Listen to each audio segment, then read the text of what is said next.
காலையில் கொஞ்சம் சீக்கிரமாக எழுந்து வீடெல்லாம் பெருக்கி தொடச்சிட்டு இருக்கிற வேலையெல்லாம் முடிச்சிட்டேன். ஏன்னா இன்றைக்கி சனீஸ்வரருக்கு உகந்த நாள்.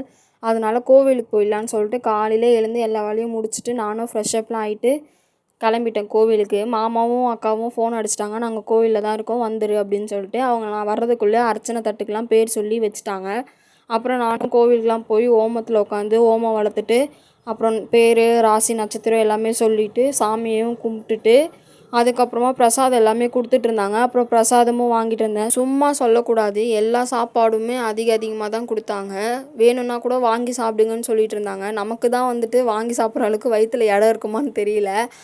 சாம்பார் சாதம், பிரிஞ்சி, தயிர் சாதம், புளியோதரை, லெமன் ரைஸுன்ட்டு 5 வகையான சாப்பாடுமே கொடுத்தாங்க. அப்புறம் நான், அக்கா, மாமா எல்லாருமே லைனில் நின்று சாப்பாடும் வாங்கிட்டோம். அப்புறமா நாங்களும் பிரசாதம் எல்லாமே வாங்கிட்டு கோவிலேருந்து கிளம்பிட்டோம். இன்றைக்கான வீடியோ அவ்வளோதான். மறக்காமல் லைக் அண்ட் சப்ஸ்கிரைப் பண்ணிக்கோங்க கைஸ். டாட்டா.